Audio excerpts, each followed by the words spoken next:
वक्रतुंड महाकाय सूर्यकोटि समप्रभा निर्विघ्नं कुरु मे देव सर्वकार्येषु सर्वदा। गुरुब्रह्मा गुरुर्विष्णु गुरुदेवो महेश्वरः गुरु साक्षात् परब्रह्म तस्मै श्री गुरवे नमः। सदाशिवसमारम्भां शङ्कराचार्यमध्यमाम् श्रीरमणाचार्यपर्यन्तां वन्दे गुरुपरम्पराम् अपारपूर्वमखिमानम् आत्मानन्दप्रकाशकम् अरुणाचलक्षेत्रविहारं सद्गुरुं श्रीरमणं भजे। नमो रमणाय वे ज्ञानमुकल्वियो नमो रमणाय वे नामरीमन्दिरो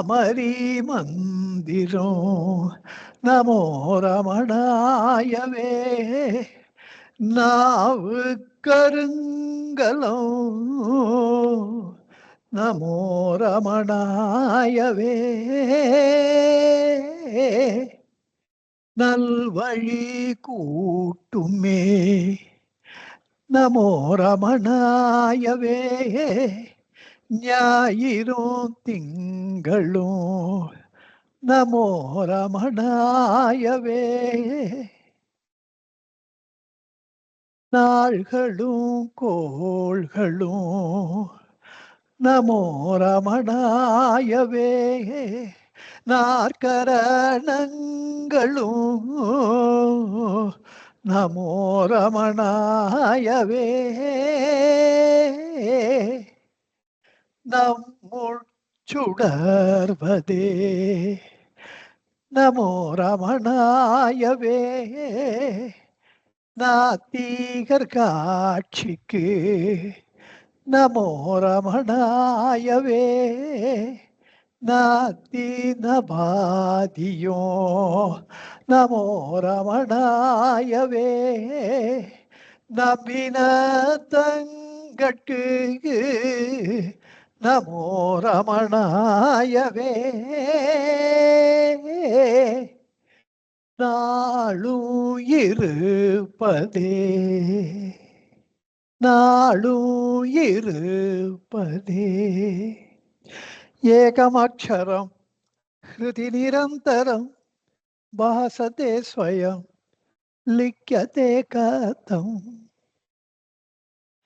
சாட்சாத் சர்வேஸ்வரனாகிய ஸ்ரீ பகவானுக்கு நமஸ்காரம். பகவானுடைய அடியவர்களுக்கு நமஸ்காரம். எந்த லோக மகாகுரு நமக்கு எதை உபதேசிக்க வேண்டுமோ அதை தீர்க்கமாக தெளிவாக அதிலே எந்த ஒரு குழப்பமும் இல்லாமல் அதே சமயத்தில் மிக எளிமையான முறையிலே நாம் எல்லோரும் புரிந்து கொள்ளும் வகையிலே, புரிந்து கொண்டால் மட்டும் போதாது அதை பின்பற்றும் வகையிலே நமக்கு அவருடைய அருள் உபதேசங்களை எல்லாம் அருளி செய்தாரோ அதையெல்லாம் எந்த மகானுபாவர் முருகனார் சுவாமிகள் கவிதைகளாக ஒரு ப்ரோஸ் ஆர்டர்ல வசன நடையில எழுதி வச்ச திரிக்கப்படும். பின்னாடி வர்றவா அதை கை வைக்கிறதுக்கு ஒரு இது இது இப்படி மாற்றினா இன்னும் கொஞ்சம் நல்லா இருக்குமேன்னு அப்படி மாற்றப்படும். ஆனால் கவிதையில் எழுதிட்டா யாரும் அதில் கை வைக்க முடியாது. அந்த பியூரிட்டி, அந்த ஒரிஜினாலிட்டி அதெல்லாம் மாறாது. ஆகவே முருகனார் சுவாமிகள் மூலமாக எந்த லோக மகாகுரு நமக்கு இந்த 12 திருமுறைகளையும் பிழிந்து வைத்தால் ஒரு எசன்ஸா, ஒரு ரசமாக திகழும்படியாக ஒரு ரமண சன்னதி முறையை நமக்கெல்லாம் அருள்பாலித்தாரோ அந்த லோக மகாகுருவான் ஸ்ரீ பகவானுக்கு நமஸ்காரம். அவருக்கு எப்போதும் நமஸ்காரம். அவருடைய பாதார விந்தங்களிலே என்னுடைய ஹிருதயார விந்தத்தை என்றைக்கும் என்றென்றைக்கும் சமர்ப்பிக்கிறேன். உங்கள் அனைவரையும் இந்த ரமண சன்னதி முறை பாடத்திட்டத்தின் கீழ் 7வது வகுப்புக்கு அன்போடு வரவேற்கிறேன். இன்றைக்கு நாம் பார்க்க இருக்கும் பதிகம் தேசிக பதிகம். இதற்கு பெயரே தேசிகன்னா குரு. நம்முடைய குருவாகிய கண்கண்ட தெய்வமாகிய மாதா பிதா குரு தெய்வமாக விளங்குகின்ற பகவானை பற்றிய சில விவரங்களை முருகனார் நமக்கு தெரிவிக்க ஆசைப்படுகிறார். அதற்காக இந்த தேசிக பதிகத்தை அருளியிருக்கிறார். அதற்கு தலைப்பும் தெரிந்தே இட்டிருக்கிறார். அதாவது தெரிந்திடப்படுவது. ஒரு தலைப்பை தெரிந்து இடுவது என்றால் தேர்ந்து இடுவது என்பது வேறு, தெரிந்து இடுவது என்பது வேறு. தேர்ந்து இடுவது ஒரு 4-5 ஆப்ஷன்ஸ் இருக்கும். அதில் ஏதாவது ஒன்றை தேர்ந்தெடுத்தல். இது தெரிந்திடுவது என்பது இந்த தலைப்பு என்னுடைய மனதுக்கு மிக மிக உகந்ததாக இருக்கின்றது. இதற்கு சமானமாக வேறு எந்த தலைப்பையும் ஒப்பிடப்பட முடியாது. அது தெரிந்திடப்படுவது. அப்படி முருகனார் இதை தேசிக பதிகம் என்று தெரிந்தெடுத்து வைத்திருக்கிறார். இந்த தலைப்பை வைத்திருக்கிறார். இதுல பகவானுடைய பெருமைகளை போற்றுகின்றார். ஆஸ் யூஷுவல் சன்னதி முறையே பகவானுடைய பெருமைகளை போற்றுவது தானே. அது அடிப்படை. அதுல the way it branches off, அதனுடைய கிளைகள் பெருகிக்கொண்டே போகின்றது. பகவானுடைய அந்த விஸ்வரூபத்தை எப்படியெல்லாம் தரிசிக்க முடியுமோ அப்படியெல்லாம் தரிசனம் செய்து அது எல்லாவற்றையும் ஒரே சமயத்துல கொடுக்க முடியாது, கொடுத்தால் நம்மால் புரிந்து கொள்ளவும் முடியாது என்பதனாலே இந்த சன்னதி முறை என்ற இந்த பெருநூலை இயற்றி அதிலே ஒரு பதிகத்திலும் பகவானுடைய அற்புத திருக்கல்யாண குணங்களை, அவருடைய மேன்மைகளை, பெருமைகளை, அவருடைய மகத்துவங்களை கொஞ்சமாக நமக்கு எடுத்துரைக்கிறார். அதிலே இந்த பதிகத்துக்கு என்ன ஒரு விசேஷம்னா, முருகனார் சுவாமிகள் முதலாக இயற்றிய பதிகம் பகவானின் மீது. இன்னொன்று இதுல விசேஷம் என்னன்னா, இதுலதான் இவர் வேங்கடவன் என்ற பெயரை கொண்டு வரவே இல்லை. எந்த முருகனார் சுவாமிகள் சுமார் தாம் இயற்றிய 30,000 பாடல்களிலே கொஞ்சம் கூட பாக்கி வைக்காம மிச்சம் மீதி இல்லாமல் வேங்கடவன் என்று பகவானை போற்றி மகிழ்ந்தாரோ அந்த திருநாமம் இந்த பதிகத்துல இல்லை. இதுக்கு அப்புறம் வர ரமண தேவ பதிகத்திலையும் இல்லை. இந்த இரண்டிலும் பகவானுடைய அந்த ரமண திருநாமத்தை தான் வைத்திருக்கிறார். இது ஒரு விசேஷம். ஏன்னா அவருடைய அந்த பரிணாம வளர்ச்சி இது காட்டுகின்றது. முதல்ல எடுக்கும் போதே வரும்போது அவருக்கு வேங்கடவன் பாடணும்னு தோணல, பகவான் பேர்ல பாடணும். பகவானுடைய பேர் அவருக்கு தன்னிச்சையாகவே ரொம்ப ஸ்ட்ராங்கா இருக்கிறதுனால அது முன்னிலைப்படுகின்றது. அதை அவர் வச்சிருக்கார் இந்த பதிகத்துல ஒரு பாட்டிலும். மற்றொன்று, இவருக்கு இந்த தேவார திருவாச்சக இணைப்பு, சன்னதி முறை திருவாச்சகம்தான், இதுல தேவாரத்தை இணைக்கணும்னா அதுல இருக்கின்ற ஒரு பண்ணை இங்க வைத்திருக்கிறார். இந்த பண் என்பது திருவும் மெய்ப்பொருளும் என்று ஆரம்பிக்கின்ற சுந்தரமூர்த்தி சுவாமிகளால் இயற்றப்பட்ட தேவாரம். அதுல வருகின்ற பண் தக்கேசி. கர்நாடக இசையில இது காம்போதி. இந்த திருவும் மெய்ப்பொருளும்ன்ற பதிகத்தை சுந்தரமூர்த்தி சுவாமிகள் பாடிய தலம், அதை பத்தி எல்லாரும் தெரிஞ்சிக்க வேண்டிய 1-2 விவரங்களை சுருக்கமா சொல்லிட்டு தேசிக பதிகத்துக்கு வரலாம். இதுல திருமுல்லை வாயில்னு நீங்க கேள்விப்பட்டிருப்பீங்க. சென்னையில இருந்து அம்பத்தூர்ல இருந்து ஆவடிக்கும் நடுவுல இருக்கிற ஒரு தலம். வைஷ்ணவி கோயில் சொல்லப்படுவது. பராசக்தி அம்பாளுக்கு ரொம்ப பிரசித்தமானது. இந்த தலத்துல அருணகிரியார் வந்து பாடி இருக்கிறார். அருணகிரிநாதர் பிறகு வடலூர் வள்ளலார் சுவாமிகள் வந்து பாடியிருக்கிறார் இந்த இறைவன் மீது. இந்த இறைவனுடைய திருநாமம் மாசிலாமணீஸ்வரர், நிர்மல மணீஸ்வரர்னு உண்டு, பெயர் உண்டு. அம்பாள் பெயர் கொடியடை நாயகி, கொடியடை அம்மன், இப்படி அம்பாள் பெயர். இதுல அருணகிரியாரும் வள்ளலார் சுவாமிகளும் ரொம்ப பிரசித்தமானவர்கள் பாடியதுல நேச்சுரலி சுந்தரமூர்த்தி சுவாமிகள். பிறகு இது சிவஸ்தலம். வைஷ்ணவி கோயில் கட்டினவர் வந்து பார்த்தசாரதின்னு வள்ளிமலை சுவாமிகளுடைய பிரதம சீடர், இன்சூரன்ஸ்ல ரொம்ப பிரக்யாதியா இருந்தவர். அந்த கோயில் வேற, சாரி, இது சிவன் கோயில். அவர் பார்த்தசாரதி அந்த வைஷ்ணவி கோயில அந்த திருமுல்லை வாயில பண்ணி அங்க அவர் குருவாக்கிய அந்த வள்ளிமலை சுவாமிகள் படத்தை கர்ப்ப கிரகத்துல வச்சு, ஒரு பக்கம் வள்ளிமலை சுவாமிகளும் அவருடைய பரமகுருன்றதுனால நம்ம பகவானுடைய படத்தை இன்னொரு பக்கமும் வச்சு 2 பேரையும் ரொம்ப கொண்டாடி மகிழ்ந்தார். அந்த கோயில் வந்து வைஷ்ணவி கோயில். இது சிவன் கோயில் அனாதியாக இருப்பது, எவ்வளவோ ஆயிரக்கணக்கான ஆண்டுகளாக இருப்பது. இதுல இரட்டை புலவர்கள்னு இருந்தா, ஒருத்தருக்கு கண்ணு தெரியாது, ஒருத்தரால் நடக்க முடியாது. கண்ணு தெரியாதவரை கண்ணு தெரிஞ்சவர் ஆனால் நடக்க முடியாதவரை கண்ணு தெரியாதவர் தூக்கிட்டு போவார். அந்த மாதிரி அவ 2 பேரும் சேர்ந்துதான் கவிதைகள் இயற்றி இருக்கிறார்கள், பதிகங்கள். இந்த ஈஸ்வரன் மீது அவர்கள் பாடியிருக்கிறார்கள். இது வந்து சேக்கிழார் பெருமான் இதை நினைவு கூறுகிறார்.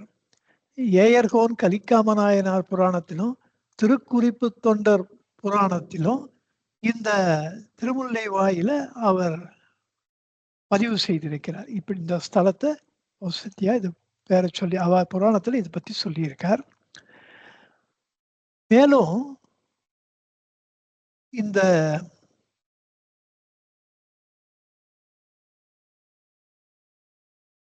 கோயில்ல மற்றொரு விசேஷம் சித்ரா பௌர்ணமி.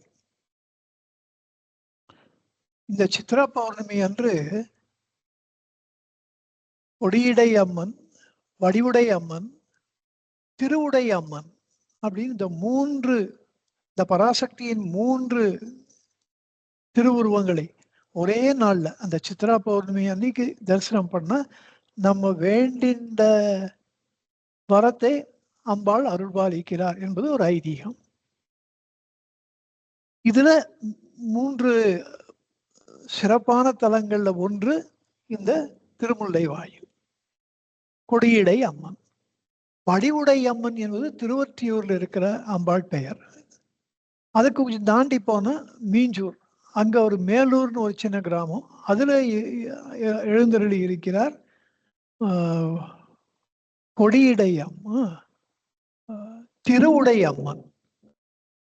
அப்படி இந்த 3 பேரையும் ஒரே நாள்ல தரிசனம் பண்றதுல காலங்காலமா இருக்கு. நிறைய பேர் இன்னைக்கும் பண்ணிட்டு தான் இருக்கா. சித்ரா பௌர்ணமி அன்னைக்கு இது பண்ணுவோம். எப்படி நம்ம பௌர்ணமி அப்போ கிரிவலம் பண்றோமோ அதே போல இந்த 3 கோயில்களையும் ஒரே நாள்ல இந்த சித்ரா பௌர்ணமி அன்றைக்கே தரிசனம் பண்ற. இதற்கு இன்னொரு பெயர் வட திருமுல்லை வாயில்னு வடக்கு பக்கம் இருக்கிறதுனால அப்ப தென் திருமுல்லை வாயில் ஒன்று இருக்குன்னு புலப்படுகின்றது. அது நிஜமாவே இருக்கு. சீர்காழி பக்கத்துல அந்த கோயில் திருமுல்லை வாயில்னே பேரு. ஆனா அதை தென் திருமுல்லை வாயில்னு சொல்வார்கள். இப்படி இந்த தலம் ரொம்ப விசேஷமான ஒரு தலம். அதில் சுந்தரரால் பாடல் பெற்ற தலம். அதுல பாடப்பட்ட இந்த பதிகத்தினுடைய பண்ணை எடுத்துக்கொண்டு அந்த பண்ணை வைத்து இந்த தேசிக பதிகத்தை முருகனார் இயற்றியிருக்கிறார். இப்பொழுது தேசிக பதிகத்துக்கு வரலாம்.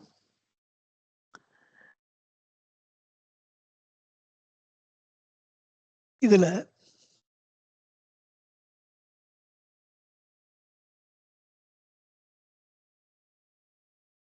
முதல்ல நான் எப்படி உங்களுக்கு இந்த கட்டுரையை அனுப்பிச்சிருக்கணும் அதே பாணியிலேயே போகலாம், மாத்தலாமான்னு கொஞ்சம் யோசிச்சேன். வேண்டாம், அதுவே நல்லா இருக்கு. நூலுக்கு போகலாம். நான் அப்பவே இதெல்லாம் ரொம்ப திங்க் பண்ணிட்டு தான் பண்ணியிருக்கேன். அதனால அதை மறுபடியும் மாற்றணுன்ற அவசியம் இல்லை. இதெல்லாம் எவ்வளவு வருஷங்களுக்கு முன்னாடி எழுதியது. இந்த ரமண சன்னதி முறை விளக்க உரையை மட்டும் ஐ டுக் அபவுட் 17 இயர்ஸ். நடுவில் இதுக்கு ஒரு டிஸ்ட்ராக்ஷன் வச்சுருந்தா ஒழியல் ஒடுக்கம் எழுதினது தான். இது எழுதிட்டு இருக்கும் போதே அதையும் எழுதினது. அது it took about 4 years, 4-5 years. 2010 அதை ரிலீஸ் பண்ணோம் பாரதி வித்யா பவன்ல. இந்த ஏன் 17 வருஷம் இதுக்கு பிடிச்சதுன்னா, ஒரு நாளைக்கு ஒரு பாட்டு 2 பாட்டுக்கு மேலே எழுத முடியறது இல்லை. இந்த சன்னதி முறையை நான் படித்து முடிப்பதற்கே எனக்கு 7 வருஷம் பிடிச்சது. அப்போல்லாம் ஃபேக்ட்ரி எல்லாம் வச்சுருந்தோம். ஒரு நாளைக்கு ரொம்ப டைம்லாம் ஸ்பெண்ட் பண்ண முடியாது. அதனால it took some 17 years. I think 2018 அப்போ தான் ரிலீஸ் பண்ணோம் மீனாட்சி இன்ஜினியரிங் காலேஜில். விமூர்த்தானந்தா ஆர்கே மட் சுவாமிஜிக்குள்ள ரொம்ப பிரசித்தமானவர். Tim Boyd international president theosophical society. And of course நம்ம ரமணாசிரமத்தில் அவர் ஃபர்ஸ்ட் லேடி சுசீலா ரமணன் அவள் வந்திருந்தோம். இந்த 3 ஆர்கனைசேஷன், 3 பெரிய ஸ்பிரிச்சுவல் ஆர்கனைசேஷன்ஸ், அதில் டாப்பில் இருக்கவா அவள் வந்து இந்த சன்னதி முறையை ரிலீஸ் பண்ண. 17 வருஷ உழைப்புக்கு அது ரொம்ப ஃபிட்டிங் ரிலீஸாக தான் இருந்தது. இப்போதான் நினச்சி பார்த்தா பகவானுடைய கருணையை நினைச்சு ரொம்ப ஆச்சரியப்படுறதா இருக்கு. முதல் பாடலுக்கு வருவோம். திருச்சிற்றம்பலம். பார்வளர் கையிலை பருப்பதம் நீங்கி பண்ணவர் சூழலை விட்டு வாரொளி மணி போல் வாசகர் வாக்கை வளர் செவிமடுத்திட விரும்பி ஏர் வளர் பெருந்தொண்டுரை அடைந்தார் போல் இழிசினேன் புன் சொலும் வேட்டு சீர்வளர் அருணை செழும்பதி சேர்ந்தாய் தேசிக ரமணமா தேவே. பார்வளர் கையிலை பருப்பதம் நீங்கி பண்ணவர் சூழலை விட்டு, ஒரு பக்கம் வேத கோஷம், ஒரு பக்கம் சாமகானம், ஒரு பக்கம் ரிஷிகளெல்லாம் அவ கந்தர்வர்கள் வாசி பாடுகின்ற பற்பல இனிமையான ரொம்ப வசதியான இசை. இந்த மாதிரி ஒரு சூழ்நிலையை விட்டுட்டு நீங்க திருவண்ணாமலைல வந்து உக்காந்துட்டீங்கன்னா ஆச்சரியமா இருக்கு. அது ஏன் நீங்க அப்படி வந்திருக்கீங்கன்னு பார்த்தா, பூலோகத்துக்கு ஏன் வந்தீங்கன்னு யோசிச்சு பார்த்தா, வாரொளி மணி போல் வாசகர் வாக்கை வளர்சவி மடுத்திட விரும்பி, மணிவாசக பெருந்தனுடைய அந்த வாரொளின்னு நீண்டு நீண்டு பிரகாசிக்கின்ற மணி போல் நவரத்தனமாக மணி இப்படியே சுடர் விட்டு ஒளிரும் சுடரும். அப்படிப்பட்ட அந்த மணிவாசகருடைய வாக்கு அதை நம்ம கேட்கணும்னு ஆசைப்பட்டு ஏர்வளர் பெருந்தண்டுரை அடைந்தார் போல். பெருந்தண்டுரைனா திருப்பெருந்துறை. அங்க வந்து உக்காந்துட்டீங்க பாருங்க. அவரை மணிவாசகரை பாடணும், நம்ம கேட்கணும்னு. அத போல இழிசினேன் புன்சொரும் வேட்டு. மணிவாசகர் எங்க, நான் எங்க, நான் பாடுற பாட்டும் கேட்கணும் அப்படின்னு விரும்பி வேட்டு விரும்பி சீர்வளர் அருணை செழும்பதி சேர்ந்தாய். இந்த திருவண்ணாமலை என்கின்ற அந்த செழித்து ஸ்பிரிச்சுவாலிட்டியில, இந்த ஆன்மீகத்தில செழித்து அடர்ந்து விளங்குகின்ற இந்த திருவண்ணாமலைக்கு வந்து சேர்ந்து விட்டீர்களோ. தேசிக ரமணமாதேவே. தேசிகன்னா குரு, தேசிகன்னா குருவே, ரமண மாதேவே ரமண மெய் தெய்வம், பெருந்தெய்வமே, தேவனா தெய்வம். இப்படி மணிவாசகர் பாட்டை கேட்கறதுக்கு வந்ததுல நியாயம் இருக்கு. என் பாட்டை கேட்கணும்னு யாராவது வருவாளா? அவர் மணிவாசகர் பாட்டை கேட்கணும்னு நீங்க திருப்பெருந்துறைக்கு வந்துட்டாப்ல, ஒருவேளை என் பாட்டை கேட்கணும்னு தான் இங்க திருவண்ணாமலைக்கு வந்துட்டீங்களோ? இது முழுக்க முழுக்க ஒரு ஞானியினுடைய வாக்கு சத்திய வாக்கா என்பதைப் போல என்பதனால பகவானின் மீது சுமார் 30,000 பாடல்கள் பாடப் போகிறார். அது அவருக்கே தெரியாது. ஆனா அந்த உள்ளுணர்வினாலே தூண்டப்பட்டு சொல்றாரு இந்த வார்த்தையை. என் பாட்டை முதல் பாட்டே அதுலயே அந்த உள்ளுணர்வு எப்படி பீறிட்டு கொண்டு வருகிறது பாருங்க. என் பாட்டை கேட்கணும்னு வந்துட்டீங்களோ, ஆச்சரியமா இருக்கே. அப்படியே பிரமித்து போகிறார் முருகனார். இதுல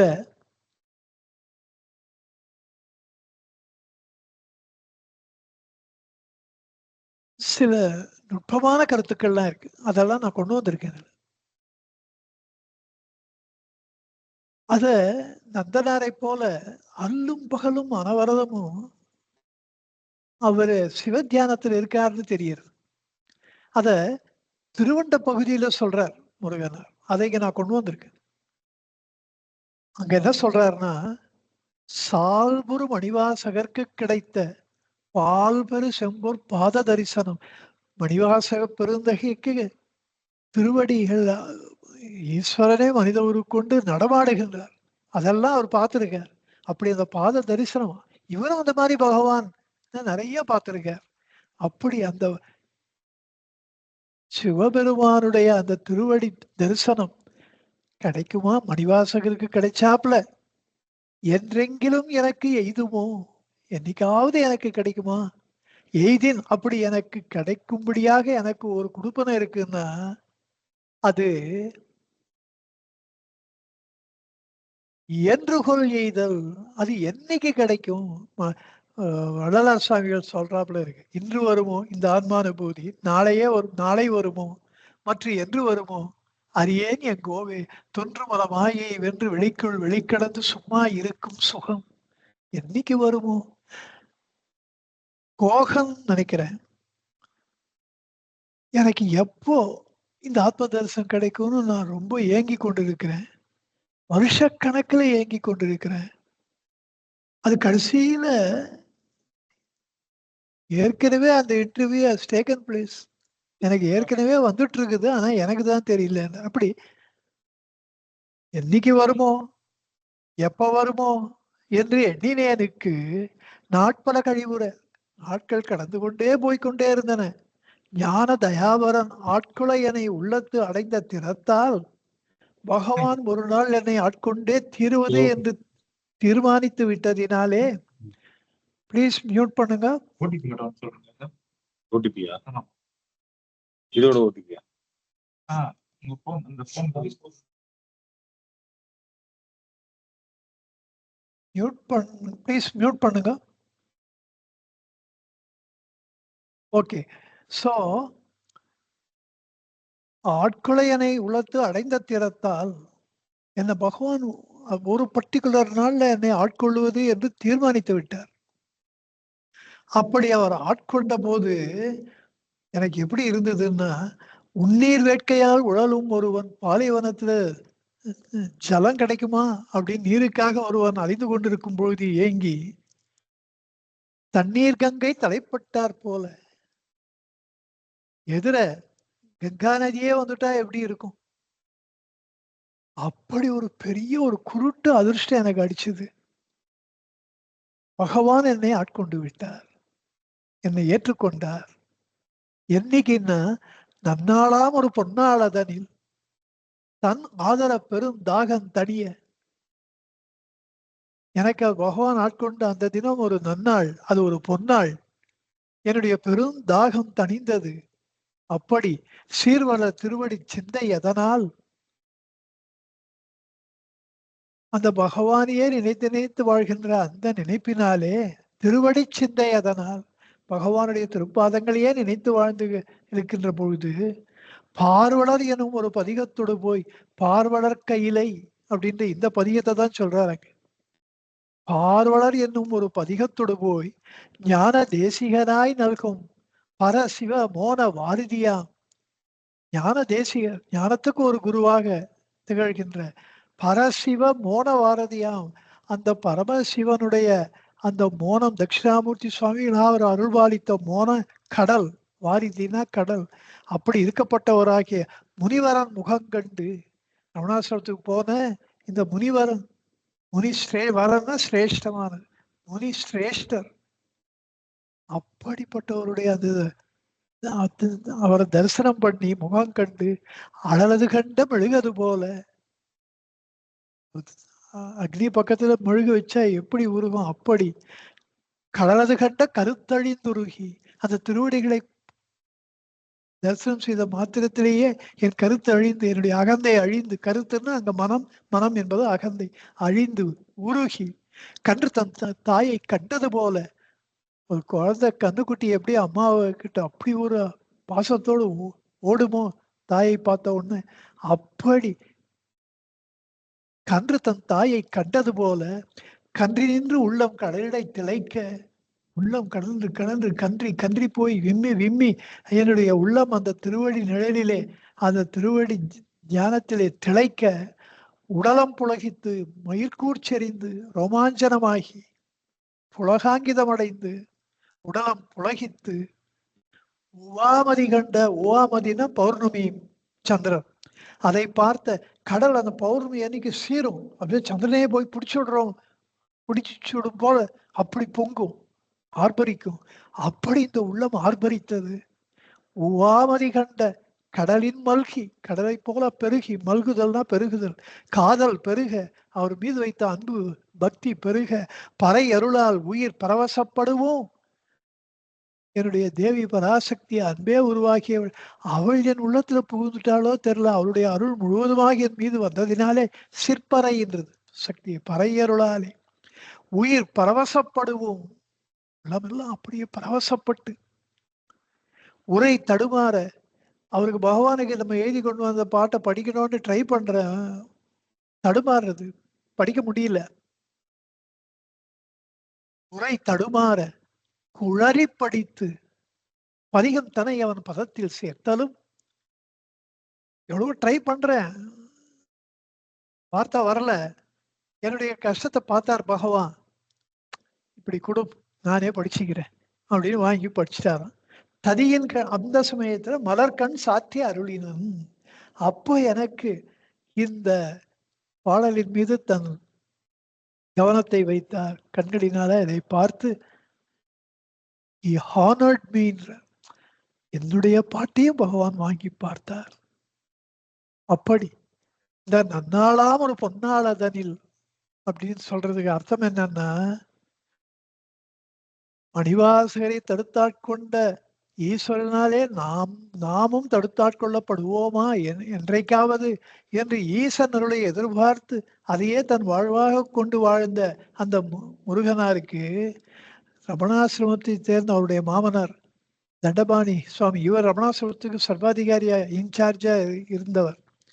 அவரும் இன்னொரு அடியவர் ஐயாசாமி பிள்ளையும் அவர் வீட்டுக்கு வந்தா, அப்போ பகவான் முருகனார் நார்த் மெட்ராஸ்ல நார்விக் பெண்கள் பள்ளிக்கூடத்துல தமிழ் ஆசிரியராக பணிபுரிந்து வந்த நேரம். அப்போ அவர்கள் அருணாச்சல ஸ்துதி பஞ்சகத்தையும் இந்த நான் யார் என்ற அருள்மொழி தொகுப்பையும் பகவான் முருகனார்கிட்ட கொடுத்தா. முருகனார் அவர் கொடுக்கறதுக்கு காரணம் என்னன்னா, முருகனார் தாம் எழுதிய சுதந்திர தாகம், சுதந்திர கீதம் அப்படின்ற அந்த நூலை தான் எழுதியதை அவருக்கு காண்பித்தார். அதை பார்த்துட்டு இவ்வளோ அற்புதமா பாட்டு எழுதுறேல, பகவானுடைய பாடல்களை பார்த்தா நீங்க எவ்வளவு சந்தோஷப்படுவீங்க, பகவானும் இந்த மாதிரி பாடல்களை பார்த்தா எவ்வளவு சந்தோஷப்படுவார் அப்படின்னு சொல்லி அந்த இதோ இருக்கு பாருங்க. அப்பதான் பையிலேருந்து எடுத்து கொடுத்தாராம் சுஜி பஞ்சகத்தையும் இந்த நான் யார் அருள்மொழி தொகுப்பையும். அந்த ரமண மகரிஷிகள்ன்ற பெயரை கேட்ட மாத்திரத்திலேயே தன்னை மறந்து போனாரா. எப்படி அருணாச்சல நாமஸ்மரணத்தினாலே பகவான் தன் தேக பிரஜையை இழந்தாரோ, அதை போல முருகனாரும் பகவானுடைய அந்த பெயரை கேட்ட மாத்திரத்திலேயே தன்னை பரிபூர்ணமாக இழந்தார். நீயாக்க அவன் அருளாலே அவன் அருட்சீரை அவன் அருள் பெற்று அடிபட்டு உய்ந்தோர் வாயால் கூற செவியால் கேட்டு வீயாக்களியால் விம்மிதமாகி, இப்படிலாம் பாடுற நூல் வரலாற்றுல பகவானுடைய திருவுருளை பெற்ற அடியவர்கள் அவருடைய பெயரை கூற, புகழை கூற, பெயரை கூற, அவனருள் பேரை, அவனருள் சீரை வாயால் கூற செவியால் கேட்டு அதை காது பட்ட உடனே நான் மெய்மறந்து போனேன். வீயாக்களியால் விம்மிதமாக, வீயானா குறைவுபடாத, வீயாத பெருகிக்கொண்டே போகின்ற அந்த ஒரு பெரும் களி சந்தோஷத்தினால நான் என்னை விம்மிதமாகி நெஞ்சு முட்டு முட்டு என்னால் தாங்க முடியாமல் என்னை நான் இழந்தேன் அப்படின்றார். அப்படி தன்னை அறியாமலேயே பக்தி பகவானின் மீது அவருக்கு பெருகியது. அப்படி பகவான் அவரை ஆட்கொண்டார் சடன்னா, திடீரென்று. அதுக்கு முன்னாடி இவர் பகவானை பத்தி எல்லாம் ஒன்றும் ரொம்ப நினைச்சவர்லாம் கிடையாது. அந்த நாளிலிருந்து எப்படியாவது பகவானை போய் தரிசனம் பண்ணணும் அப்படின்னு மனசுல அந்த ஆவல் பெருகவும், அந்த பள்ளி விடுமுறையின் போது 21 செப்டம்பர் மாதம் 1923 குருவாரம் வியாழக்கிழமை திருவண்ணாமலை போய் அங்கே வானோங்கி இருக்கின்ற அருண கோபுரத்தை, பெரிய கோயில் கோபுரத்தை தரிசனம் பண்ணி, கோபுர தரிசனம் கோடி பாப விமோச்சனம். அதுலயே அவர் ஏற்கனவே ரமணநாமத்தை கேட்டவே புனிதரானார். அண்ணாமலையார் கோயில்ல பார்த்தோன்னா அது இன்னும் மேலும் உறுதிப்பட்டது. அண்ணாமலையாரையும் உண்ணாமலையாரையும் தரிசனம் பண்ணார். அந்த மண்டபத்துல வந்து உக்காண்டு, இப்போ பகவானை பார்க்க போறோம்னா எல்லாரும் பழம் வாங்கிட்டு போவா, புஷ்பம் வாங்கிட்டு போவா, எல்லாரும் மாலை வாங்கிட்டு போவா, நாம் ஒரு பாமாலை கொண்டு போவோம் அப்படின்னு அந்த கோயில்ல தான் முதலாக இந்த பார்வலர் கையிலை பருப்பதம் நீங்கி என்கின்ற இந்த பதிகத்தை இயற்றினார். அத ஆசிரமத்துக்கு கொண்டு போனார். அங்க பகவான் உள்ள போய் நிக்கிறதுக்கு பயந்துண்டு வெளியில நின்றார். உள்ள போறதுக்கு பயம். இப்படி நன்னாளாம் அவர் பொன்னாளதலின்றத இன்னொரு விதமாகவும் சன்னதி முறை நூல் வரலாற்றிலேயும் சொல்கிறார். அதை முதல்ல சொல்லிட்டு அப்புறம் ப்ரொசீட் பண்ணிக்கலாம். அதுல சொல்றார், மகத்துவமுற திருவாதவூர் அடிகளை திகழ்த்திய தெய்வ திருவருட் குருவாம். மகத்துவமுற மணிவாசகர் பத்தி யாருக்கு என்ன தெரியும்? ஆனா அவருக்கு காலகாலம் அவருக்கு புகழ் சேர்க்கும்படியாக அவருக்கு அருள்பாலித்த மகத்துவமுற, திகழ்த்தியன்ற வார்த்தை எவ்வளவு அழகா இருக்கு பாருங்க.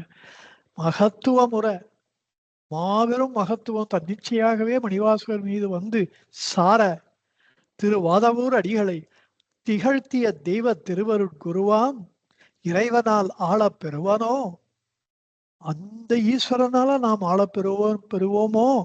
ஒரு கால் பெரினும், அப்படி நிகழ்ந்தாலும் அவர் என்னை ஆண்டு கொண்டாலும் ஆண்டான் பெய்கடல் போற்ற வல்லாரோ. அவருடைய திருவடிகளை போற்றுவதற்கு உரிய ஒரு கெப்பாசிட்டி அண்ட் கேப்பபிலிட்டி, அந்த ஒரு திறமையும் கவித்திறனும் எனக்கு இருக்குமா? ஒரு வாசகம் கல்லா புல்லனாம். மணிவாசகர் எங்க, என்னுடைய தமிழ் எங்க? முருகனாரே அப்படி சொன்னா நம்மளாம் எப்படி சொல்றது? ஒரு வாசகம் கல்லா புல்லனாம் கடையனேன் எனப்புரி செந்தை. நான் கடையவன். மணிவாசகருக்கு ஒப்பிடும் பொழுது ஏதோ அடிமட்டத்துல இருக்கவன் என்று தன்னைத்தானே இழித்தும் பழித்தும் நினைத்து கொண்டு, நமக்கு அவ்வளோ தகுதி இல்லையே, நம்ம இவ்வளோ பெருசா சிவபெருமானால ஆளப்படும் அளவுக்கு நம்ம பண்ணலையாவருன்னு சொல்றதுக்கு அர்த்தமே இல்லை. நமக்கு தகுதியே இல்லை. எப்படி அவர் நம்மை ஆட்கொள்வார்? அப்படி எனப்புரி சிந்தை, இந்த சிந்தை இப்படிதான் எனக்கு தோணிட்டு இருந்தது. இந்த சிந்தை ஏனைய சிந்தைகள் இதுவும் ஒன்றேன. எவ்வளவோ தாட்ஸ் வந்துட்டு இருந்தது. அதுல இதுவும் ஒரு தாட்டம் அப்பப்போ வரும். இன்னும் பகவான் ஆட்கொள்வார், ஐயோ சேச்சே அதெல்லாம் நடக்கிற காரியமா? நமக்கு தகுதி இருந்தா பண்ணுவார், தகுதி இல்லாதவனுக்கெல்லாம் அவர் ஏன் பண்ண போறார்? இப்படி இந்த சிந்தை வானிடை தோன்றி மறையும் மின்னே போல, வானத்துல ஒரு கால் தோன்றி மறுகால் மறைகின்ற மின்னலை போல, வானிடை தோன்றி மறையும் மின்னே போல் ஒன்றே தோன்றி பின்றை மறைந்திட, ஒரு கால் தோன்றி மறுகால் மறைந்திட துன்று பல காலம் தொடர்ந்து கழிவுழி. இப்படி எவ்வளவோ நாட்கள், வருடங்கள் சென்று கொண்டிருந்தன என்று அங்கலாய்த்துக் கொள்ளுகிறார். அப்பதான் நான் முன்ன சொன்ன இந்த பார்வலர் கையிலை பதிகத்தோடு போய் என்ற அதுக்கு என்ன அர்த்தம்னா, திருவண்ணாமலையில் திகழும் விஞ்ஞான சொரூபனாய் தோன்றி சுடர்த்தவ கொழுந்தாம். அங்க விட்டு போயிருக்கு. திருவண்ணாமலையிலே எழுந்தருளி இருக்கின்ற மெய்ஞான சொரூபனாக இருக்கின்ற சுடர் தவ கொழுந்தாம். தவத்துக்கு முளையிடம். எங்க தபஸ் ஆரம்பிக்கிறதுன்னா ஆரம்பிக்கிற இடம் பகவான் தான். அப்படி கொழுந்துன்னு அதுதான். முளை கொழுந்து இதெல்லாம் ஆரம்பிக்கிற இடம் கொழுந்தாம். அவனடி சார்பால் அருள் பெற்று உய்ந்தோர். இந்த தண்டபாணி பிள்ளையும் ஐயாசாமி பிள்ளையும் தண்டபாணி சுவாமிகளையும் சொல்றார். அவன் அடி சார்பால் அருள் பெற்று உய்ந்தோர் அவன் அருட்சீரை அகமகிழ்ந்துருகி. இதுக்கெல்லாம் அர்த்தமே சொல்லுவான். வாயால் கூற செவியால் கேட்டு வீயாக்களியால் விம்மிதமாகி பார்வலர் கையிலை முற்பதிக துதியால். அப்படி நெஞ்சு முட்டு முட்ட பகவானுடைய அந்த எண்ணம் ஆக்கிரமிக்க அவருக்கு இந்த பாட்டு நம்ம பாமாலை எழுதிட்டு போலாம் அப்படின்னு திருவண்ணாமலை இதெல்லாம் தரிசனம் பண்ணி இங்க பார்வலர் கையிலை அப்படி ஆரம்பிக்கிற பதிக துதியால் சீர்வளர் அடிகளை சேவித்து அடியேன் பகவானை நான் தரிசனம் செய்தேன். அங்கதான் சொல்றார், உரை தடுமாற குளறி படித்து. திருவண்ணாமலை வந்தவுடனே நான் சொன்னதெல்லாம் தான். ராஜகோபுரத்தை பார்க்கிறார், அண்ணாமலையாரை உண்ணாமலையை தரிசனம் பண்றார். அந்த அண்ணாமலையாரே ரமண வடிவில் அவதரித்துள்ளார் என்பதை அனுபவத்திலே உணர்ந்தவர். அந்த கோயிலிலேயே உட்கார்ந்து அங்கேயே தேசிக பதியத்தை இயற்றி. அதுலயும் ஒரு ஆச்சரியம் என்னன்னா, இதுக்கு முன்னாடி பின்னாடி அவர் பகவானை பார்த்ததே இல்லை. ஆனால் இருக்கிறதே 10 பாட்டு. அதுல முதல் 5 பாடல்களிலையும் பகவான் தான் சிவபெருமான் என்கிறார், சாட்சாத் சர்வேஸ்வரன். அதனால்தான் இது என்னுடைய எந்த உரை ஆரம்பித்தாலும் சாட்சாத் சர்வேஸ்வரனாகிய அப்படின்றது இவரால தான், இந்த இடத்தினாலதான் எனக்கு தோணித்து. அந்த இடம் வரும்போது சொல்றேன். அது முதல் 5 பாடல்லையும் சாட்சாத் சிவபெருமான் பகவான் அவரே வந்துட்டார். அந்த ஒரு கன்விக்ஷன். அவரை கூட பழகினா வரலாம், எப்படி முன்ன பின்ன பார்க்காமையே எப்படி வரும்? அதுதான் பகவானுடைய அருள். பரிபூரணமாக பகவானால் முருகனார் ஆட்கொள்ளப்பட்டார் அப்படின்றதுக்கு இதெல்லாம் ஒரு அகச்சான்றுகள். பிறகு ஆசிரமத்தை அடைய போய் சேர்றார். அங்க அந்த பகவான் இருக்கிற ஹாலில் உள்ள போறதுக்கு பயம், வெளியிலேயே நிற்கிறார். அப்போ பகவானே தன்னை வந்தடைந்த சீடரை தடுத்தாட்கொள்ள வேண்டும் என்ற நோக்கில வெளில வைத்து காத்துட்டு இருக்காரே பாவம். எவ்வளவோ பேர் அவர்களிடத்திலே அவருக்காக ஏங்கி நிற்கையிலே அவர் இந்த சத்தான சீடராகிய முருகனாருக்காக அவர் தாய் கன்றை நோக்கி ஓடி வருவதை போல வருகிறார். வெளியில அதெல்லாம் தற்செயலா நடக்கிற மாதிரி பண்ணுவார் பகவான். அது என்ன ஒரு பெரிய ஒரு டிராமட்டிக்கெல்லாம் பண்ண மாட்டார். அதுவும் வெளியில போற மாதிரி வரார். அப்போ இங்க பார்த்துட்டு இருக்க பகவான், அது திடீர்னு அந்த பகவானுடைய அந்த தரிசனத்துல ஆடி போய் உடம்பெல்லாம் நடுங்க அவருக்கு செயலற்று போனார். அப்புறம் சுதாரிச்சுன்னு இந்த பாட்டை பார்வலர் கையிலேன்னு ஏதோ படிச்சு பார்க்க ட்ரை பண்றார். நம்ம முன்னு சொன்ன மாதிரி அவரால் படிக்கவும் முடியல. இப்படி குடும், நானே படிச்சுக்கிறேன். அது கரக்கமா வார்த்தை. இப்படி குடும், அது முருகனார் சொல்லியிருக்கார் அம்மாக்கு, இப்படி குடும் நானே படிச்சுக்கிறேன்.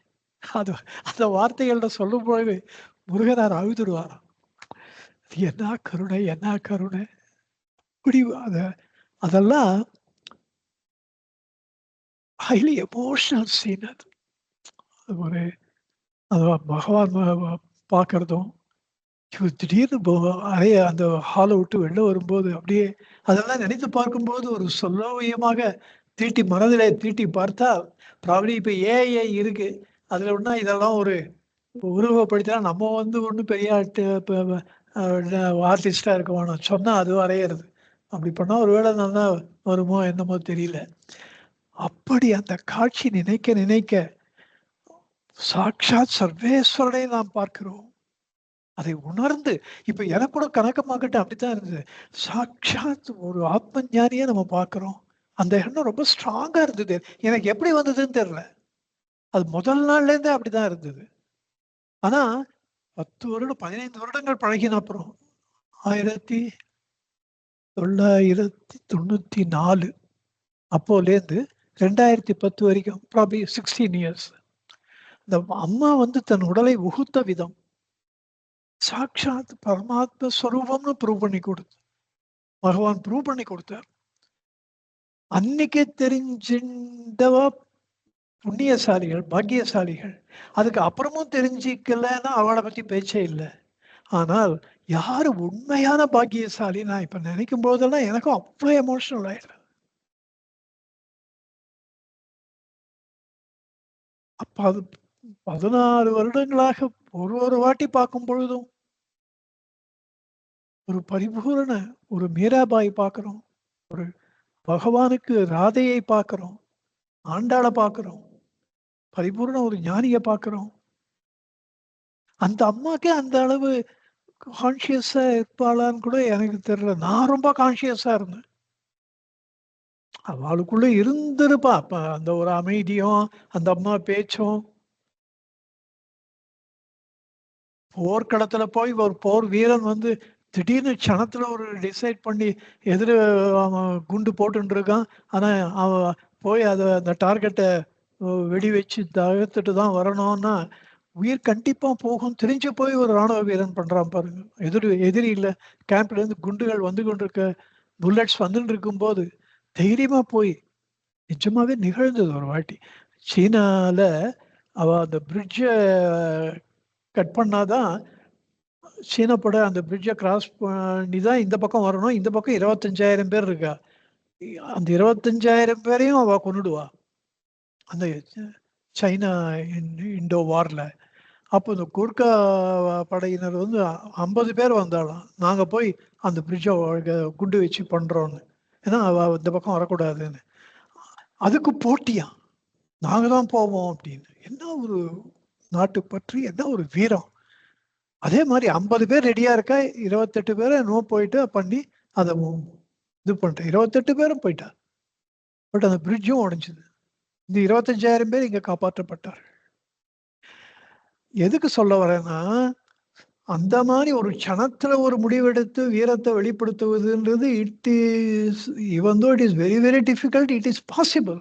ஆனால் ஒரு ஞானி வந்து எவ்வளவு பெரிய தீரன் வீரன் தெரியுமா, எவ்வளவு பெரிய ஒரு எக்ஸால்டட் பொசிஷன் தெரியுமா.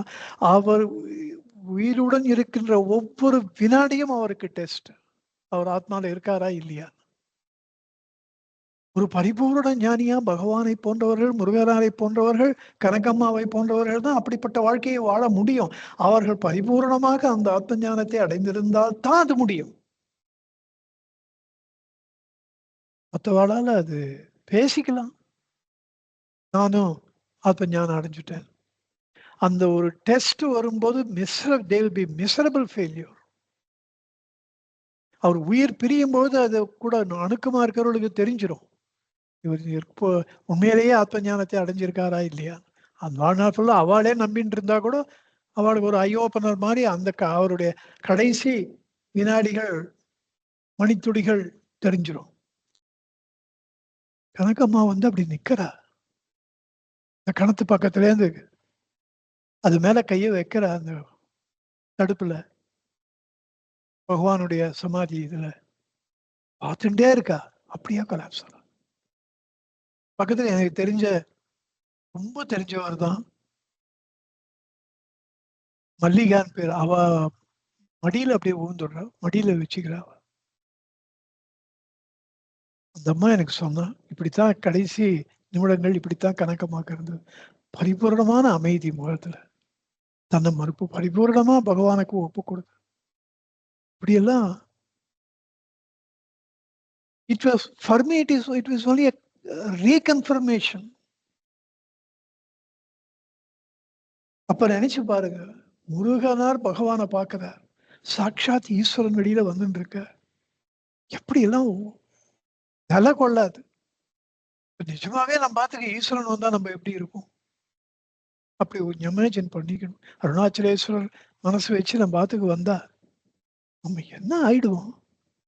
whether we will be able to withstand that. அந்த ஒரு சந்தோஷத்தை. அதனால தான் பகவான் வந்து நம்மள கொஞ்சம் கொஞ்சமா பக்குவமாக்கி தான் நமக்கு ஞானத்தை கொடுப்பார். அவசரப்படுறதுல பிரயோஜனமே இல்லை. அது நம்மளுக்கே நல்லது இல்லை. ஒருத்தர் வந்து ஒரு 18, 19 வயசு பையன் பகவான் கிட்ட வந்து எனக்கு கடவுளை காமி, நீங்க பார்த்துருக்கீங்களா? உங்களுக்கு கடவுளை பார்க்க முடியாது, உணரலாம். நீங்க உணர்ந்து இருக்கீங்களா? ஆமா. எனக்கு உணர வைங்க. அப்ப கேட்க ராமகிருஷ்ணர்லாம் விவேகானந்தருக்கு கொடுத்துருக்காரு. நீங்களும் அது மாதிரி எனக்கு கொடுங்களேன். அப்ப கேட்பவர் விவேகானந்தரோ அப்படின்னாரு. தகுதி இருக்கணும் முதல்ல. விவேகானந்தருக்கே அந்த தகுதி முதல்ல இல்ல. நீங்க நினைச்சு பாருங்க.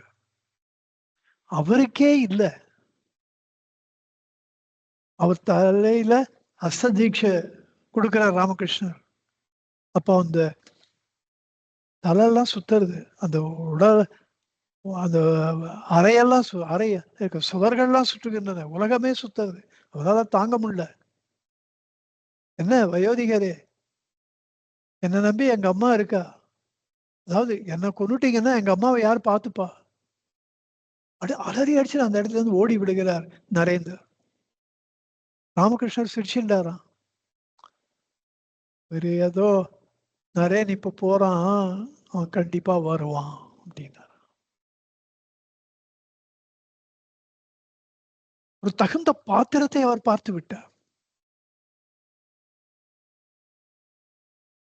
மறுபடியும் விவேகானந்தர் ஆசையினால தூண்டப்பட்டு அவர்கிட்ட போய் கொஞ்சம் கொஞ்சமா பக்குவப்படுத்தி அவரை பரிபூர்ண ஞானியாக்கினார். அப்ப அவரால் விஸ்டாண்ட் பண்ண முடிஞ்சது. என்ன குரு நம்மளுக்கு எப்படி கத்துக் கொடுக்கிறாரோ அப்படி நம்ம கத்துக்கணும். இப்பவே கொடுன்னு அடம் பிடிச்சா அதுவா சரண்டர், அதுவா சமர்ப்பணம். குருவை நம்பினா பரிபூர்ணமா அவர் இஷ்டப்படி விட்டுடணும். நம்மளுக்குன்னு ஒண்ணு வச்சுக்கூடாது. சாதுவ சுவாமிகள் அதான் பாட்டே பாடியிருக்கார். எனக்கு என்ன வேண்டும் என்ன வேண்டாம் என்பதையெல்லாம் நன்கறிந்தோன் எம்பெருமானே. அதுதான் சரண்டர். எனக்கு தீவிர ஆன்ம தியாகம் தாகம் இருக்கு, நான் எனக்கு கொடுத்தே ஆகணும் அப்படி, அது வந்து தப்பு இல்லை. நல்ல விதமா அதை கொண்டு போகணும்.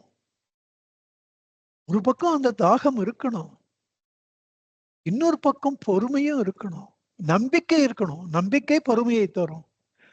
நந்தனார் எப்படி வாழ்ந்தார்? நாளைக்கு போகலாம், நாளைக்கு போகலாம், சரி இன்னைக்கு முடியல, நாளை கண்டிப்பா போயிடலாம். திருநாளை போவார்னு அவரை சேக்கிழார் குறிப்பிடும்படியான அளவுக்கு அவர் எவ்வளவு காலம் அவர் காத்து கொண்டிருந்தார். அவர் போய் அங்க சேரும்போது கடைசியா அவருக்கு ஒரு இன்ஃபீரியாரிட்டி காம்ப்ளெக்ஸ். நம்ம அர்ஜுனா பிறந்திருக்கமே, அந்தடரா பிறக்கலையே, இந்த எண்ணம் அவருக்கு மறுபடியும் அவருக்கு மறுபிறப்பை கொடுத்து விட போகின்றதே என்ற தாபத்தினாலே தான் அந்த ரிஸ்கும் நடராஜ பெருமான் எடுத்துக்க விரும்பல. அக்னிய மூட்டு, அங்கிருந்து அவர் அந்தணராக வெளிப்பட்டார் என்ற சேக்கிழார். அவருக்கு அந்த ஒரு தாபத்தையும் அந்த ஒரு குறையையும் நீக்கி, அதெல்லாம் குருவுக்கு தான் தெரியும். எத்த கொடுத்தா மறுபடியும் இந்த பூலோகத்துக்கு மறுபடியும் வரமாட்டான். மீட்டும் வினைப்பிறவி சாராமே, மீட்டிங்கு வந்து வினைப்பிறவி சாராமே. அதுல பகவான் நம்மளை விட குறியா இருக்கார். This understanding is the real understanding. அப்ப நம்முடைய சரண்டர் ஆழமா இருக்கும், நம்ம பக்தி உண்மையான பக்தியா இருக்கும். நீங்க பண்ணுங்க பகவானே. அததான் பைபிள்லயும் அவர் ரொம்ப மேலோட்டமா சொல்ற, thy will be done. அதோடைய தாற்பயம் இங்கேருந்து போனதுதான். 63 நாயன்மார்களும் செஞ்சு காமிச்சதுதான், 12 ஆழ்வார்களும் பண்ணி காமிச்சதுதான். எவ்வளவோ சக்குபாய், ஜனாபாய், ஜேனாபாய், மீராபாய், நாபாஜி பக்தர், ஒரு நரஹரி பக்தர், நாம்தேவ், ஞான்தேவ், விட்டல்பாய், சோகாகும்பா, எவ்வளவோ பேர்கள். ஒரு சமர்த்த ராமதாஸ், இந்த பக்கம் ஆந்திரால ஒரு பத்ராச்சல ராமதாஸ், அந்த பக்கம் ஆதிசங்கரர், ஸ்ரீபெரும்புதூர்ல ஒரு ராமானுஜர், உடுப்பியில ஒரு மத்வாச்சாரியார், ஒரு புரந்தரதாசர், சரண்டர் சரண்டர்னு தன்னை முழுமையாக ஒப்பு கொடுத்தவர் யோகி அரபிந்து. அவருடைய பிலாசபியே சரண்டர் தான். இதுதான் அந்த சரண்டர் அந்த கனகம்மாவை கூட இருக்கிற ஒரு நிமிடமும் இந்த அம்மா எந்த அளவு சரண்டர் பண்ணியிருக்கா. அதுதான் தெரியாவா புக்ஸ் எல்லாம் அவ்வளோ பிரமாதமா வித்துருந்தது. 11 எடிஷன் 12 எடிஷன் போயிட்டே இருந்தது அந்த அம்மா எழுதின அந்த விளக்க உரைகள்லாம் இன்னும் போயிட்டு இருக்கு. இன்னைக்கும் ஒரு தெளிவா கொஞ்சம் கூட குழப்பமில்லாத ஒரு விளக்க உரை வேணும்னா கனகம்மா தான் நம்பர் 1. எல்லாத்துக்கும் பண்ணா. ரமண 108 ஃபுல்லா பண்ணா.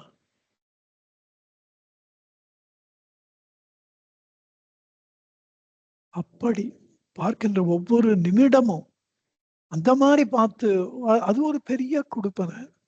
அந்த கொடுப்பனை ஈடு இணையே இல்லை. அந்த ஒரு பக்தி நிலைய நம்ம மனசில் நினைச்சிட்டோம்னா அப்படி இந்த முருகனர் பகவானை பார்த்து செயலிழந்து போய் இப்படி கூட நானே படிச்சுக்கிறேன். அவர் படித்து ஒரு அளவு கடந்த சந்தோஷத்தை அடைந்தார். இவரால பேசவே முடியல. இந்த பேச முடியாத நிலையை தாய்மானவரும் சொல்லியிருக்கார். கடலின் மடை விண்டது என்ன, இரு கண்களும் ஆனந்த கண்ணீர் சொரிய உடலும் புலகிதமாக. இப்ப முருகனார் சொல்றதெல்லாம் அவர் சொல்ற உடலும் புலகிதமாக சற்றும் வாய் பேச வண்ணம் வகையும் செய்தாண்டி வகை செய்தான் தோழி சங்கர சங்கர சம்போ. இப்படி சற்றும் வாய் பேசா வண்ணம் மரபும் செய்தாண்டி. இது ஆனந்த கழிப்புன்னு சொல்றார். அளவு கடந்த கழிப்பினாலே ஆத்ம பேரின்பத்தினாலே பேச முடியாம போயிடுது. அதுக்கப்புறம் அவருடைய மனநிலை அப்போ எப்படி இருக்குன்றது இல்லை, எப்படி இருந்ததுன்னு சொல்றேன். பகவான் அவரை ஆட்கொண்ட பொழுது சென்னையிலேயே ஆட்கொண்டு அவரை பரிபூர்ணமாக தன்னிடத்திலே சேர்த்து கொண்ட அப்புறம் தானே இவர் போய் முதல் முறையா பாக்குறாரு அவரை.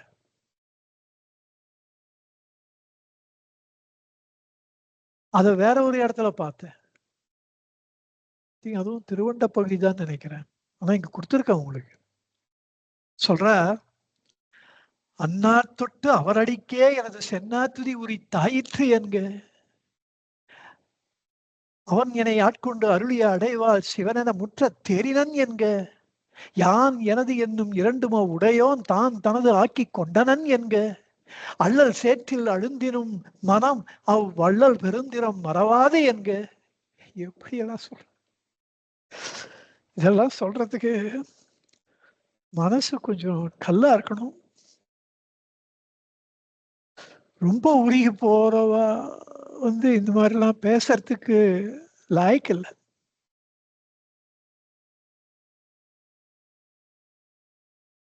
அந்நாட்டொட்டு அவனடிக்கே எனது சென்னாத்துதி உரித்தாயிற்று என்க. எப்போது பகவான் என்னை ஆட்கொண்டாலோ என்னுடைய சென்னாத்துதி முழுக்க முழுக்க அவருக்கே உரித்தாயிற்று. வேற யாரையும் என்னால பாடவே முடியலன்றார். அவர் என்னை ஆட்கொண்டு அடி அடைவா. அவர் எப்படி என்னை ஆட்கொண்டு என்னை பிரம்மவஸ்து ஆக்கினார் என்பதிலிருந்து நான் தெரிந்து கொண்டேன். இந்த சத்குரு சாட்சாத் சிவன் என முற்ற தேறினன் என்க. இப்ப சாட்சாத் சிவபெருமான் தான், அது சந்தேகமே கிடையாது. அப்படி அடிச்சு சொல்ற முற்ற தேறினன் என்க. அவன் என்னை ஆட்கொண்டு அருளிய அடைவாள். என்ன தமிழ்? அந்த அடைவினாலே, அவர் என்னை அடைவித்ததினாலே சிவன் என முற்ற தேறினன் என்க. யான் எனது என்னும் இரண்டுமோ உடையோன் தான் தனது ஆக்கி கொண்டனன் என்க.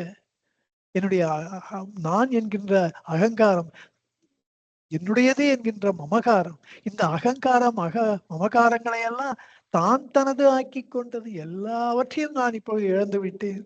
எல்லாம் அவர் எடுத்துட்டார். என்கிட்ட ஒண்ணுமே இல்லை.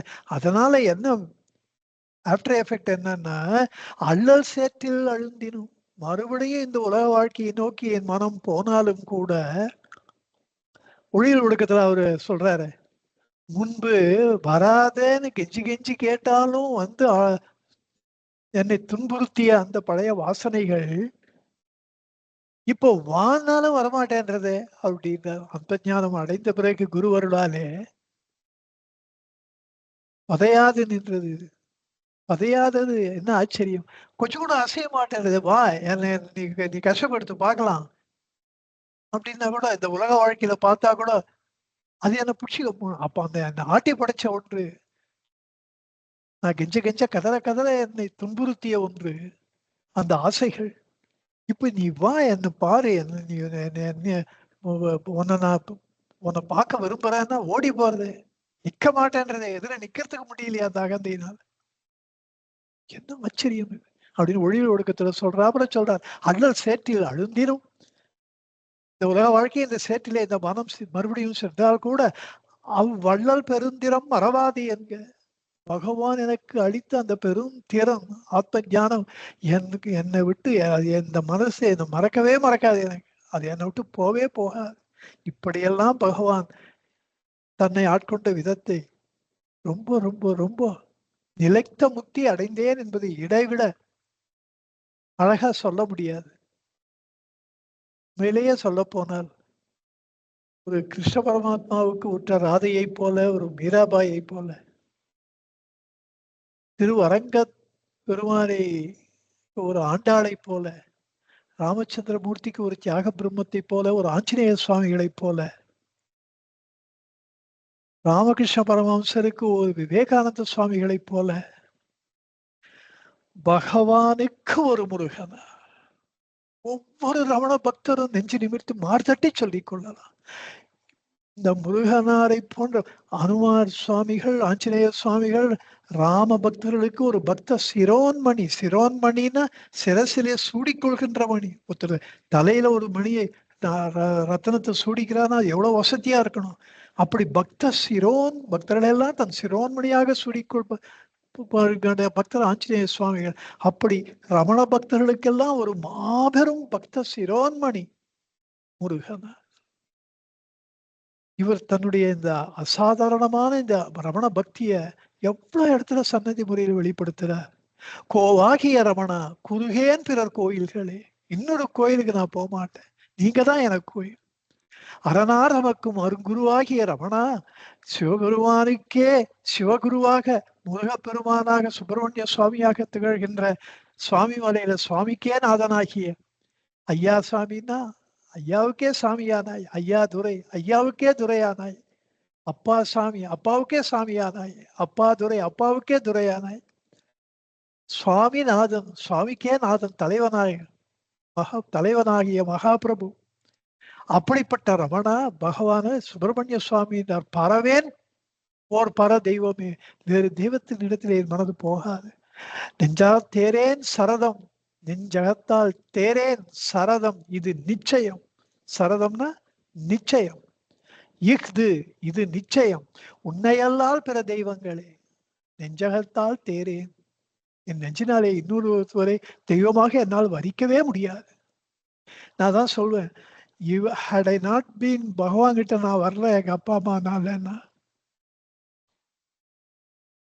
அப்படி இருந்தாலும் பரவாயில்ல, முருகனார் சுவாமிகள் கிட்ட நான் போலன்னா my feet would have been my place would have been at the feet of Saradamani தேவியார். என்னமோ அந்த ராமகிருஷ்ணருக்கு விட ஒரு படி அதிகமா சாரதாமணி தேவியாரை நினைக்கும் போதே நெஞ்சமெல்லாம் இப்பவும் நிகழ்ந்து போகுது. அம்மானா அப்படி போடுவா அம்மா.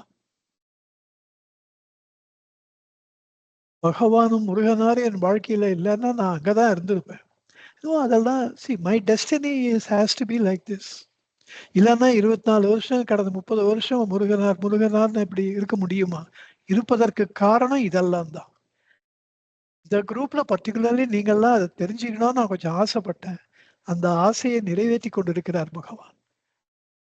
இந்த முருகனார் பாட்டை நீங்க பார்த்துட்டேன்னா மற்றது இந்த சுவையை அனுபவிச்சா மற்றதெல்லாம் கசந்து போயிடும். அது எவ்வளவுதான் வசதியா இருந்தாலும் வசத்தின்னு முன்ன தோணினதெல்லாம் அதுல போய் என்ன இருக்குன்னு தோணும். தப்பா தோணாது. அதோட இது எவ்வளவு வசதியா இருக்குன்ற பெருமை பிடிபடும்.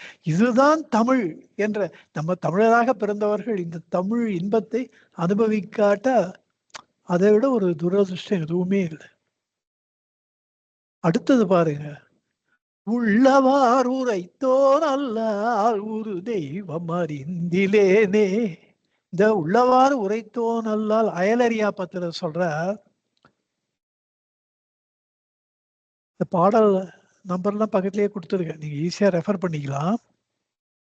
இந்த பாட்டு உள்ளதே ஆக அன்றி உலகமதி இல்லதாக நல்லலால் அன்றி ஞாலம் அவைதரல் என்றும் இல்லை மெல்லவே மனத்தால் ஏழு விற்கிடை அகன்று போகின்று உள்ளவார் உரைத்தோ நல்லால் ஒரு தெய்வம் உணர்ந்திலேனே.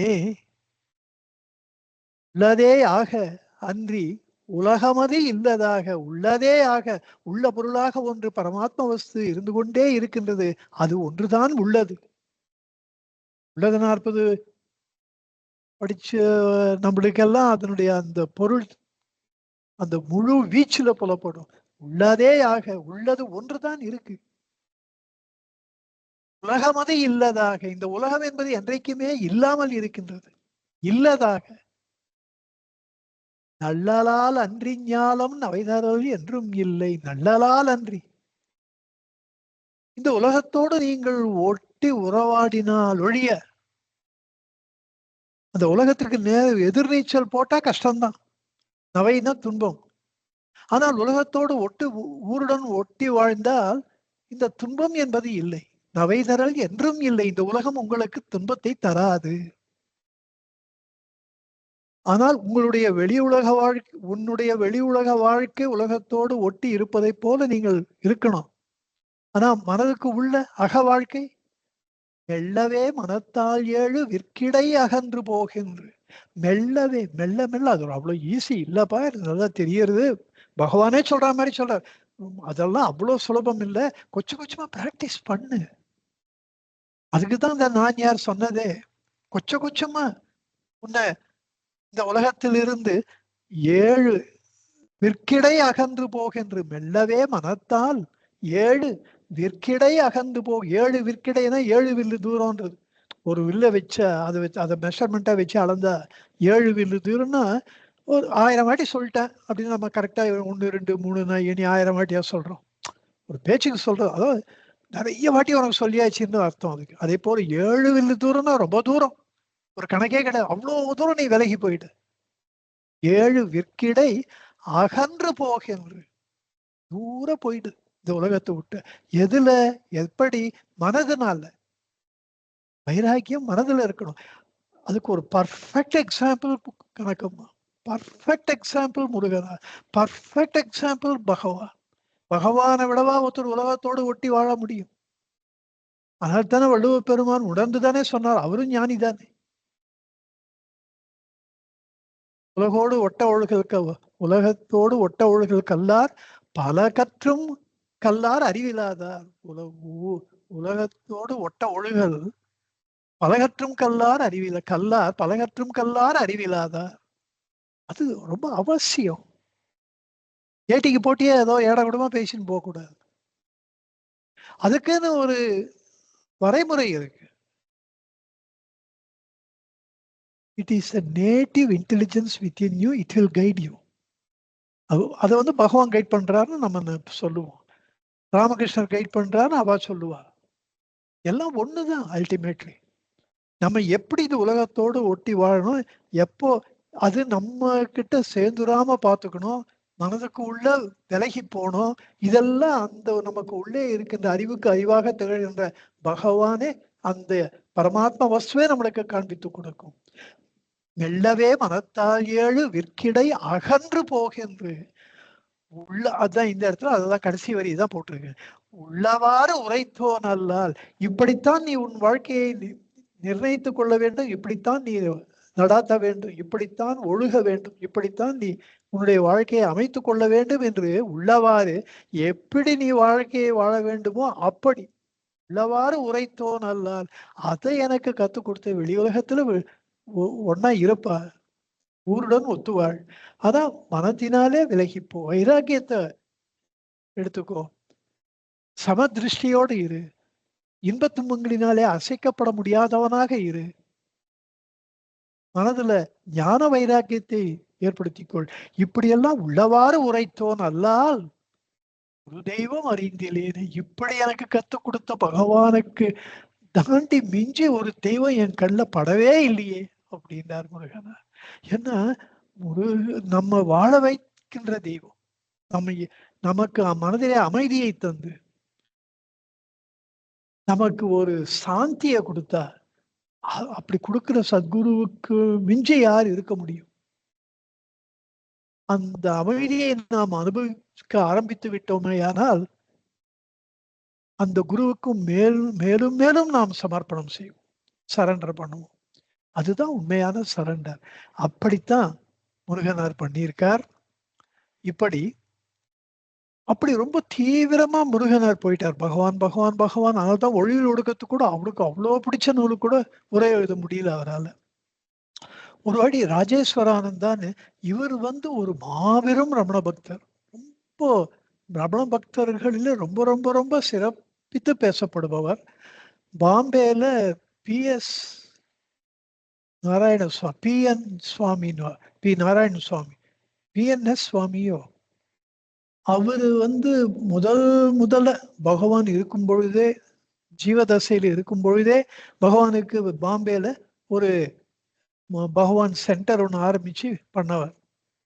அங்க ஒரு சிலா ரூபமா பகவானுக்கு சிலை எடுத்தவர்.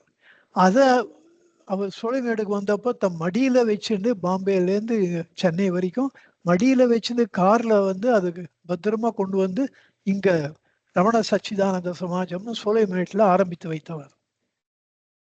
அந்த கால் டிவைன் அவர் நடத்தின பத்திரிகைக்கு ஆசிரியராக இருந்தவர் இந்த ராஜேஸ்வரானந்தா. ரொம்ப நல்லா இருக்கும்.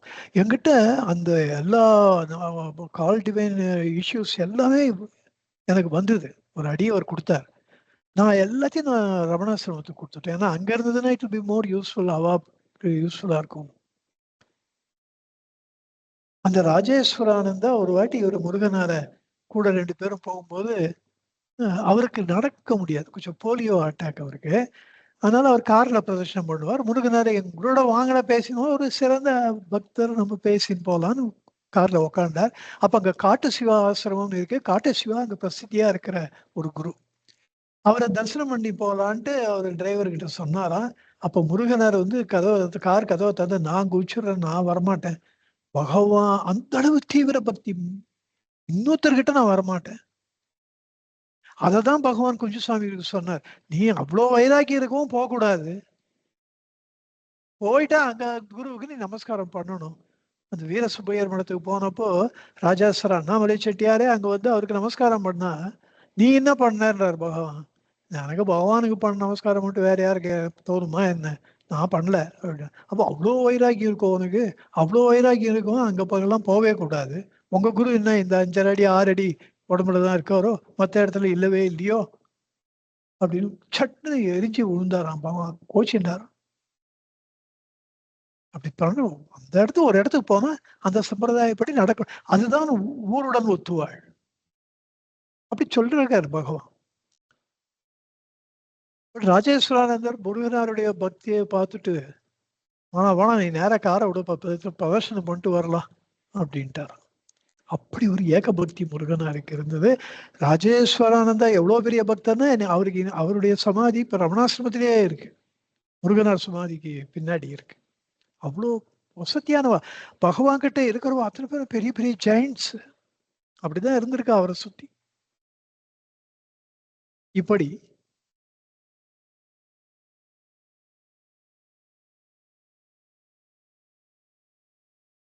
இன்னொரு நிறைய சன்னதி முறை ஃபுல்லா இல்ல, அவர் எழுதின மத்த எல்லா நூல்கள்லயும் சாட்சாத் ஈஸ்வரன் பகவான்னு அவர் சொல்ற இடங்கள் ஆயிரக்கணக்கில், ஏதோ 1 2 சொல்றேன்.